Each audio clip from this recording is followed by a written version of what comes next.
स्वानंदी लय लावणी सहज जे सिद्धासनी वैसले रामानंदी सुभाली दिव्यश्रवणी इंडोलती कुंडले माला कंठी विलोल चक्रकरीही लंगोट कासे सदा ध्यायी माधवनाथ सद्गुरु मना वारील जो आपदा जेथे स्तवनाचा विचार न घडे निर्विकारी विकार परितयासी नमस्कार भावबळे माझा सद्गुरु समर्थ श्री माधवनाथ महाराज की जय. जय श्रीनाथ. आज आपण श्री समर्थ सद्गुरु माधवनाथ महाराज यांच्या नाथषष्ठी अर्थात समाधी सोहळ्यानिमित्त श्री समर्थ सद्गुरूंच्या चरणावरती ही शब्द सुमनांजली अर्पण करण्यासाठी जमलेलो आहोत. महाराजांचा हा समाधी महोत्सव आपण जो साजरा करतो आहोत, महाराजांचं मी काही वर्णन करावं आणि काही सांगावं ही योग्यता माझी नाही आहे याची कल्पना मला आहे. पण याचं यथार्थ वर्णन नाथसूत अर्थात रामचंद्र कुलकर्णी यांनी दीपप्रकाश या ग्रंथामध्ये उत्तम रीतीने केलेलं आहे. आज आपण महाराजांच्या या समाधीच्या निमित्ताने थोडं चिंतन करणार आहोत. खरं सांगायचं झालं तर संतांचं वर्णन हे दोन पद्धतीने केलं जाते. एक तर परोक्षत्वाने आणि एक अपरोक्षत्वाने हे वर्णन होत असते. आणि हे वर्णन माधवनाथ महाराज दीपप्रकाश या ग्रंथामध्ये व्यवस्थितरित्या पद्धतीने केलं गेलेलं आहे. तरी सुद्धा आपण आज या समाधी दिनाच्या निमित्ताने थोडं चिंतन या ठिकाणी करणार आहोत. महाराजांची समाधी म्हणजे नेमकं काय आहे, महापुरुषांची समाधी काय असते, या समाधीविषयीचा जो एक असा समज आहे की एखाद्या विवरामध्ये जिवंत स्वरूपामध्ये बसून आणि त्या ठिकाणी हा देहत्याग केला जातो तर आपण समजतो की त्यांनी समाधी घेतली. ही समाधी वेगवेगळ्या पद्धतीची आहे. कधी अशी भूमीमध्ये पृथ्वी तत्वामध्ये घेतली जाते, कधी जलतत्वामध्ये घेतली जाते. आदिशक्ती मुक्ताबाईने आकाशामध्ये आकाश तत्वामध्ये निरंजनी वीज कळाडली जेव्हा मुक्ताबाई तेव्हा गुप्त झाली, अशा पद्धतीची त्या तत्वामध्ये सुद्धा ही समाधी आहे. वेगवेगळ्या पद्धतीचं समाधीचं वर्णन आहे. पण ही समाधी घेत असताना याचा जो मूळ गर्भित अर्थ असा आहे की केवळ देहत्याग करणे म्हणजे समाधी आहे इतका त्याचा अर्थ पुरेसा होत नाही. तर इथे समाधी या शब्दामध्ये धीनाम बुद्धी, बुद्धीचं समत्व हे या ठिकाणी निर्देशित केलं गेलेलं आहे. श्रीमद भगवद्गीता ग्रंथामध्ये असं वर्णन आहे की समत्वम योग उच्यते. एक समत्व ज्या वेळेला ते प्राप्त होते त्यावेळेला ती एक समाधी असते. समाधीच्या वेगवेगळ्या अवस्था आहेत. समाधी ही एक अवस्था आहे. पण महाराजांनी स्वतः याबद्दलचं जे भाष्य केलेलं आहे ते मी थोडंसं उद्धृत करून तुम्हाला सांगतो. जसं स्वामी समर्थांनी भिवू नकोस मी तुझ्या पाठीशी आहे असं एक घोष वाक्य आपल्या भक्तांना सांगितलं. एक असं आश्वासन, एक असं वचन. आणि तसंच महाराजांनी अशाच पद्धतीचं आपल्या भक्तांना एक वचन, एक घोष वाक्य सांगितलेलं आहे, जे दीपप्रकाश या ग्रंथामध्ये 6व्या अध्यायामध्ये 155व्या ओळीमध्ये आलेलं आहे. तिथे महाराज म्हणतात की मी अदृश्य शक्ती खेळून करीन तुमचे पालन, हे माझे सत्य वचन श्रवण करावे का. मी माझी अदृश्य शक्ती खेळून माझ्या भक्तांचं पालन करतो आणि हे माझं सत्यवचन तुम्ही श्रवण करा आणि याच्यावरती विश्वास ठेवा, असं अभिवचन महाराजांनी आपल्या भक्तांना दिलेलं आहे. या महावाक्यामध्ये जो गर्भित अर्थ आहे तो जर आपण ध्यानी घेतला तर मग मात्र आपल्याला महाराजांच्या समाधीचं जे रहस्य आहे ते त्या ठिकाणी महाराजांनीच उलगडून दिलं आहे असं आपल्या लक्षात येईल. म्हणून चला याच ओळीवरती आपण थोडंसं चिंतन करू की हे नेमकं काय आहे. हा खरा असा भाग आहे की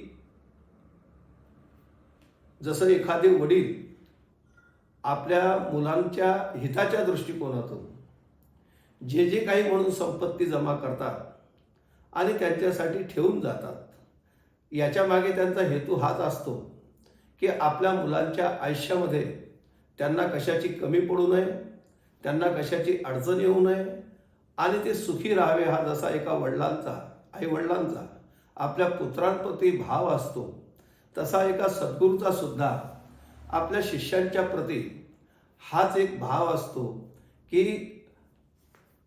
परमार्थिक क्षेत्रामध्ये साधनेमध्ये वाटचाल करत असताना असो किंवा संसारामध्ये जरी असेल त्याच्यामध्ये येणाऱ्या काही अडीअडचणी असो, याच्यामध्ये आपल्या भक्तांना कुठल्याही प्रकारची अडचण येऊ नये याच्यासाठी जी एक शक्ती कुठेतरी एखाद्या ठिकाणी केंद्रित करून ठेवली जाते ते स्थान म्हणजे समाधी आहे. आणि अशी ही शक्ती महाराजांनी इंदोर इथे साऊथ तुकोगंज या भागामध्ये जे श्रीनाथ मंदिर आहे या ठिकाणी ही ऊर्जा, ही शक्ती केंद्रित स्थापित केलेली आहे. महाराज प्रत्यक्ष या भूतलावरती अवतार धारण करून असताना त्यांनी आपल्या समोर या जागेची निश्चिती केली. तदनंतर आपल्या समोर ते मंदिर निर्मितीचं कार्य पाहिलं आणि तशा पद्धतीचे सगळे निर्देश सुद्धा त्यांनी त्या ठिकाणी दिलेले आहेत. तुम्ही पहा की जसं आजचं उदाहरण द्यायचं झालं तर जसा हा आपला मोबाईल आहे, या मोबाईलमध्ये एक रेंज आपल्याला मिळत असते ज्याच्या माध्यमातून एक कनेक्टिव्हिटी, एक संवाद आपला दुसऱ्यासोबत घडत असतो आणि त्याच्यासाठी ती रेंज असणं अत्यंत गरजेचं असते. आणि ती रेंज मिळावी याच्यासाठी ती कंपनी जागोजागी असे टावर उभे करते. तसं हे समाधी स्थान म्हणजे एक अशा पद्धतीचं टावर आहे, एक असं केंद्रस्थान आहे, असं एक ऊर्जा स्थान आहे की जिथून आपल्या भक्तांना ती ऊर्जा प्राप्त होत असते. त्याच्यातला एक भाग मात्र लक्षात ठेवावा, तो असा की आपण त्या ऊर्जेच्या कव्हरेज क्षेत्राच्या जर बाहेर असू तर मग ती ऊर्जा आपल्याला मिळत नाही आणि मग आपल्याला उत्तर एवढंच मिळते की आप कव्हरेज क्षेत्र के बाहेर हो. याचाच अर्थ असा की त्या रेंजला प्राप्त करण्यासाठी त्या कव्हरेज क्षेत्रामध्ये जसं असणं गरजेचं असते तसं साधकाने सुद्धा या आपल्या सद्गुरूच्या या ऊर्जा केंद्राच्या किंवा त्या परिसराच्या किंवा त्या माध्यमातून त्या संपर्कात असणं अत्यंत गरजेचं असते. हा एक संबंध जोपर्यंत प्रस्थापित होत नसतो, ती कनेक्टिव्हिटी जोपर्यंत जुळत नाही तोपर्यंत हा साधनेचा भाग शिष्याला साध्य होणं कठीण असते. आणि म्हणून या गोष्टीचा आपण थोडासा आणखी सविस्तर विचार करू. मुद्दा असा आहे, मी अदृश्य शक्ती खेळवून हा शब्द ज्या वेळेला वापरला त्यावेळेला ही अदृश्य शक्ती ही नेहमी अदृश्य स्वरूपाने असते. आणि महाराज असं म्हणायचे की मी स्थूलापेक्षा म्हणजे स्थूल शरीरामध्ये प्रत्यक्ष असताना सुद्धा याहीपेक्षा सूक्ष्मामध्ये अधिक कार्य करत असतं. याचाच अर्थ स्थूलापेक्षा सूक्ष्म हे अधिक कार्यशील आणि गतिशील असते. आणि याचा एक उत्तम पुरावा मी तुमच्या समोर ठेवणार आहे की बघा हे कसं असते. महाराजांची जी समाधी आहे ती ह्या फाल्गुन मासाच्या मध्य पक्षातल्या षष्टीला आहे. मग षष्टीचा दिवस जो निवडला याच्या मागचा सुद्धा एक गर्भित अर्थ आहे. तो थोडासा उलगडून आपण पुढे जाऊ की फाल्गुन मासामध्ये हा षष्टीचा दिवस असं असण्याचं कारण काय, तर त्याची एक साक्ष, एक पुरावा, प्रमाण नाथसुतांनी पूर्णार्तीच्या पंचपदीच्या ग्रंथामध्ये दिलेलं आहे. तिथे एक पदामध्ये असं वर्णन आलेलं आहे, चवशून्यावरी खेचरी मुद्रा षटचक्रावरी फेणे. हे यथार्थ वर्णन नाथसूत करतात. षटचक्रावरी फेणे, जे षटचक्र आहे त्या षटचक्राचं भेदन करून ब्रह्मरंध्रामध्ये स्थित होऊन जी अवस्था आहे ती समाधी, त्या अवस्थेचं हे वर्णन आहे. हा एक भाग आहे. साधकाच्या दृष्टीने जर विचार केला तर वाटचाल करत परमार्थिक क्षेत्रामध्ये वाटचाल करत असताना, साधनेत वाटचाल करत असताना, संसारामध्ये वाटचाल करत असताना तिथे हे जे षड्विकार आहेत हे त्याच्यामध्ये जी बाधा निर्माण करतात, काम येश, क्रोध येश, हा जो विकार आहे, रजोगुण समुद्भव, महाशनो महापापा, ही अडचण साधनेतली आहे. तो ती भक्तांना येऊ नये याच्यासाठी पण येईल. आणि अदृश्य शक्तीच्या दृष्टिकोनातून विचार करायचा झाला तर तुम्ही असं बघा की फाल्गुन मास हा मराठी मासांमधला, मराठी महिन्यातला शेवटचा मास आहे. आणि महाराजांचा जो अवतार आहे, या भूतलावर महाराजांनी जो अवतार धारण केला तो चैत्र शुद्ध प्रतिपदेच्या दिवशीचा आहे. म्हणजे इकडे मराठी मास जिथे संपतो तिथे समाधी आहे आणि जिथे त्या मासाचा आरंभ होतो तिथे अवतार आहे. याचा विचार जर केला तर असं लक्षात येते की महाराजांचं कार्य आणि महाराज हे स्वतः अखंडित अशा पद्धतीचे आहेत. आणि असं जे अखंडित, अव्यक्त, निर्गुण आणि निराकार स्वरूप जे असते तेच ब्रह्मस्वरूप आहे. आणि हीच त्यांची अदृश्य शक्ती आहे. या चराचरामध्ये ही अदृश्य शक्ती वास करत असते. ही अदृश्य शक्ती एक आदिशक्ती म्हणून आहे, एक योगमाया म्हणून आहे. योगमाया म्हणून या संसारामध्ये जे जीव अज्ञान आणि भ्रमस्थितीमध्ये सापडतात ती एक माया कार्य करत असते. आणि ह्या योग शक्तीच्या द्वारा, ह्या आदिशक्तीच्या द्वारा महाराज आपल्या भक्तांचं कल्याण करत असतात. इथे दुसरा भाग असा विचारात घेतला पाहिजे, तो असा की महाराजांनी ह्या इंदोर इथल्या आपल्या समाधी स्थानामध्ये, मंदिरामध्ये जे ऊर्जा केंद्र किंवा तो जो हे स्थापित केला त्याच्यामधलं रहस्य आणखीन एक असं आहे की बघा काय असते की एखादा व्यक्ती द्रव्य संपत्ती प्राप्त करतो आणि प्राप्त केल्याच्या नंतर ते धन सांभाळणं म्हणजे त्याचं रक्षण करणं ही त्याची दुसरी गोष्ट आहे. म्हणजे पहिली गोष्ट आहे धनप्राप्ती करणं, दुसरी गोष्ट आहे त्याचं रक्षण करणं, तिसरी गोष्ट आहे त्याचं वर्धन करणं आणि चौथी गोष्ट आहे त्याचा विनियोग करणं. आणि ह्याच क्रमाने जर मनुष्य संसारात जात असेल तर त्याचा संसार यशस्वी होतो. आणि ह्याच पद्धतीने जर साधक जात असेल तर त्याची परमार्थिक वाटचाल यशस्वी होते. मग अशा वेळेला ही परमार्थिक जी ऊर्जा आहे, जी अदृश्य शक्ती आहे, ती प्राप्त करायची आहे. महाराज इथे शब्द वापरतात, मी अदृश्य शक्ती खेळवून करीन तुमचे पालन. या पालन शब्दामध्ये सुद्धा जसं अनन्यास चिंतयन्तो माम ये जना परिपासते तेषां नित्याभियुक्तानां योग क्षेम वहाम्यम, याच्यामध्ये जसा योगही आणि क्षेमही वहाम्यम या दोघी पद्धतीचं वचन भगवान कृष्ण देतात, तसं महाराज सुद्धा या पालन शब्दामध्ये भक्ताचं पारमार्थिक आणि सांसारिक योगही आणि क्षेमही हे सांभाळत असतात आणि त्याच्यासाठी ह्या ठिकाणी ही ऊर्जा केंद्रित केली गेलेली आहे।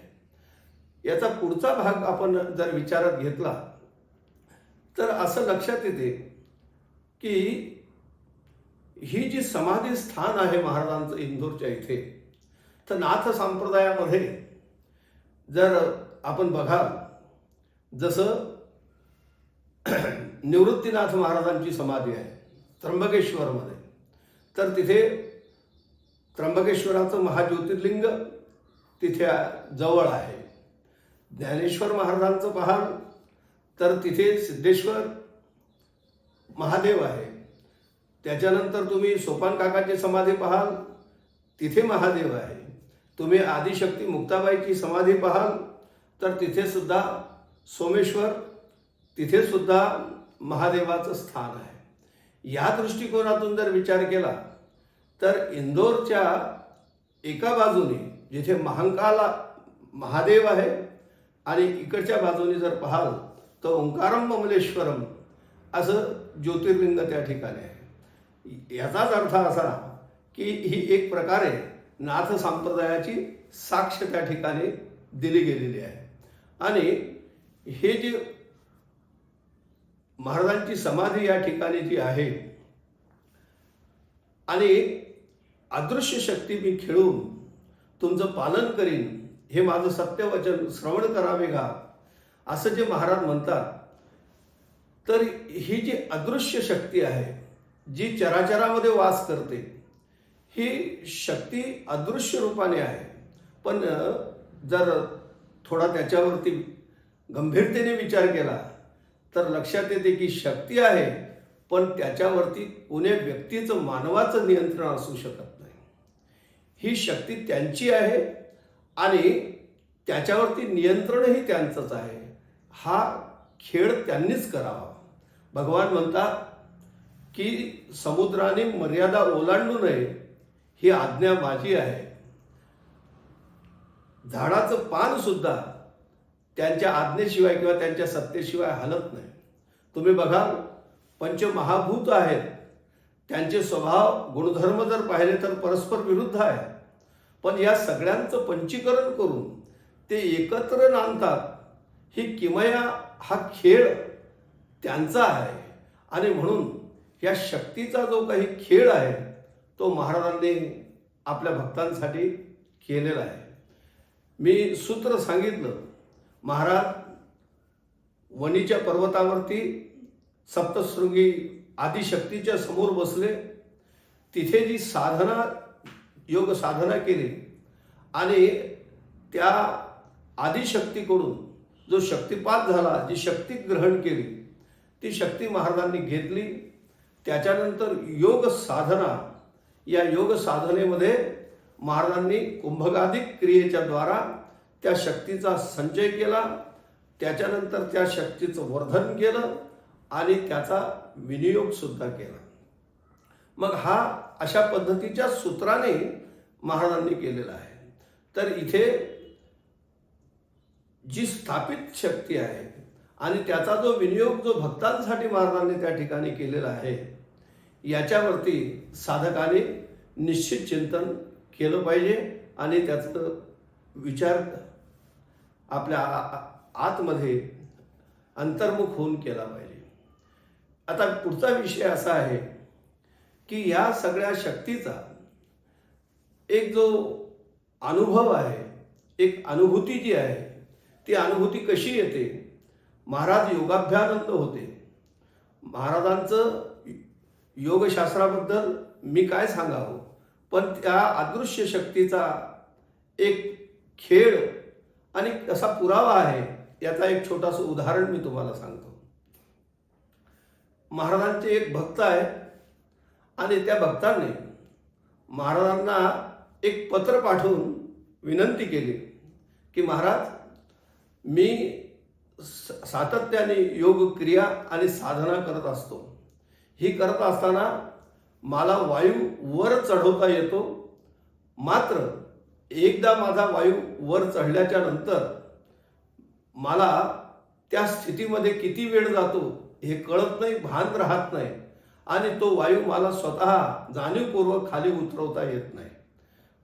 तर मला अशा वेळेला तुमच्या मार्गदर्शनाची गरज आहे की मी हा वायू कसा खाली उतरवावा.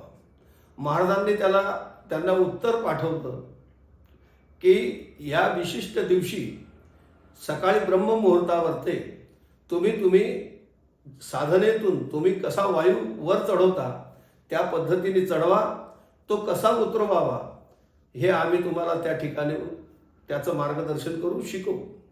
आणि प्रत्यक्ष समोर नसताना सुद्धा महाराजांनी ज्या पद्धतीने त्यांना ही गोष्ट सांगितली किंवा शिकवली, समजवली, ही अदृश्य शक्ती खेळून केलेली खूप मोठी किमया आहे. तुम्ही विचार करा, आम्ही वेगवेगळ्या ठिकाणी योगा शिकायला जातो, टी व्ही सारख्या माध्यमातून काही आसनं सुद्धा शिकतो. आम्ही प्रत्यक्ष समोर असून योग क्रिया नीट करू शकत नाही किंवा ती साध्य सहज होत नाही. महाराजांनी प्रत्यक्ष समोर न असताना सुद्धा कशा पद्धतीने हे केलं असेल, ही अद्भुत किमया महाराजच करू शकतात. आणि म्हणून सांगण्याचं तात्पर्य असं की हा जो काही या ठिकाणी महाराजांनी केंद्रित केलेला शक्ती स्रोत आहे, हा भक्तांसाठी खूप मोठा अद्भुत अशा पद्धतीचा ठेवा आहे.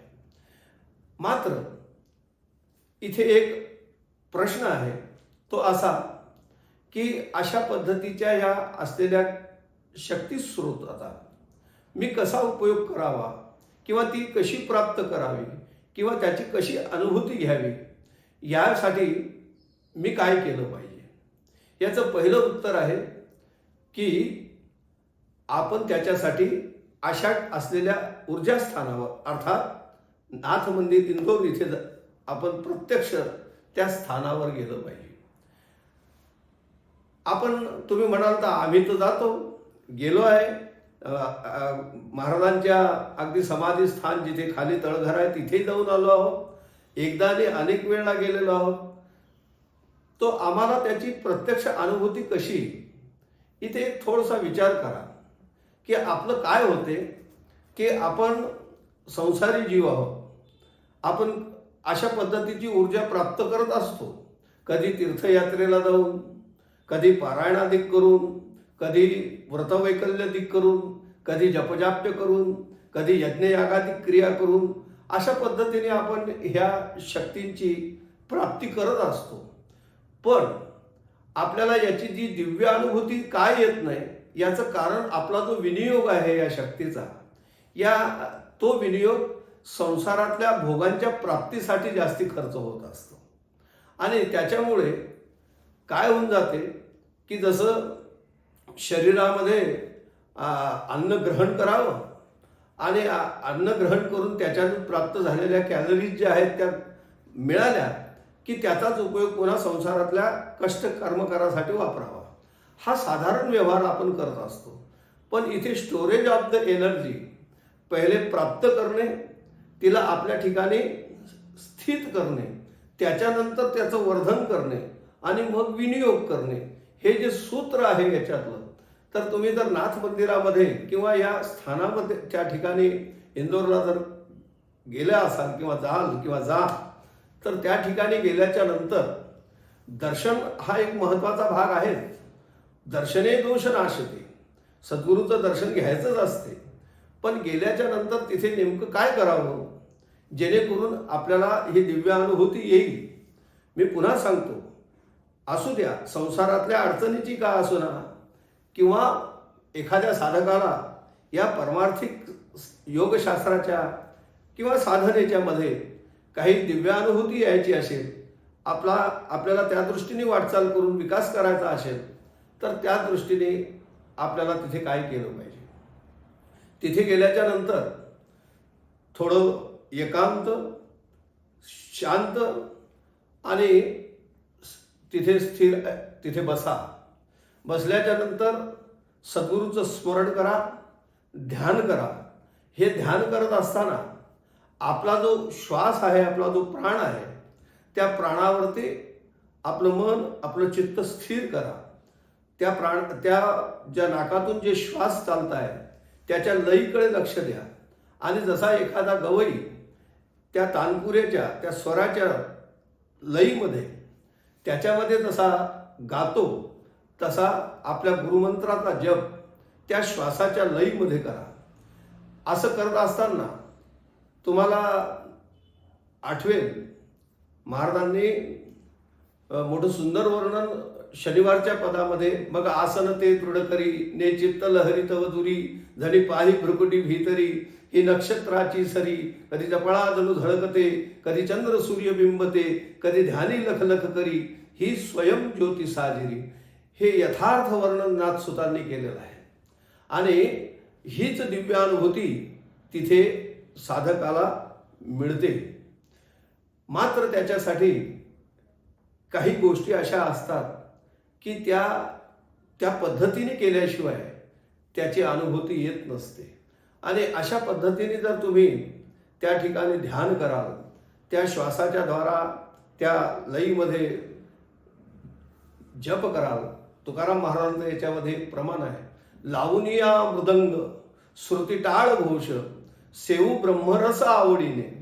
हा या ब्रह्मरसाचं, या शक्तीचं जर पान करायचं असेल, अर्थात ग्रहण करायची असेल, तर जसा एखादा गवई स्वर, ताल, लय या सगळ्या गोष्टींचं एकत्र हे करूनच मग त्याचं गायन उत्तम होत असते. त्याच पद्धतीने साधकाचं असं हे होणं अत्यंत आवश्यक आहे. म्हणून आपल्या पंचप्राणाचे जो एक प्रकारचा तानपुरा आहे, त्याला एका स्वरामध्ये, एका लयीमध्ये लावून घेणे आणि मग ते ध्यान आणि त्या ठिकाणी तुम्ही करा. मी तुम्हाला महाराजांची शपथ घेऊन सांगतो की ही दिव्य अनुभूती तुम्हाला निश्चित आल्याशिवाय त्या ठिकाणी राहणार नाही. आणि महाराजांच्या या अदृश्य शक्तीचा जो आपल्या ठिकाणी अनुभव येतो, ती जी शक्ती प्राप्त होते आणि त्याच्याने आपल्या जीवनाचं कल्याण होते.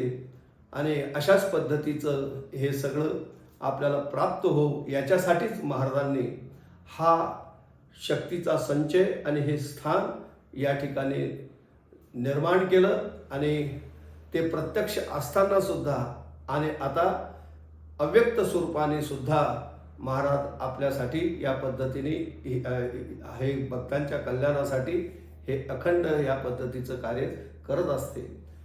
तुम्ही पाहत असाल की वेगवेगळ्या कालखंडामध्ये वेगवेगळे संत होऊन गेले. महाराज गजानन महाराजांचा जो काळ आहे, त्या काळातले समकालीन असलेले संत आहेत. वेगवेगळ्या काळामध्ये वेगवेगळ्या वेळेला ते लोक त्या वेळेला अवतार धारण करून त्यांनी जगामध्ये होत असलेल्या ह्या अराजकता आणि विषमस्थितीमध्ये समाजाचं कल्याण व्हावं या दृष्टिकोनातून कार्य केलेलं आहे.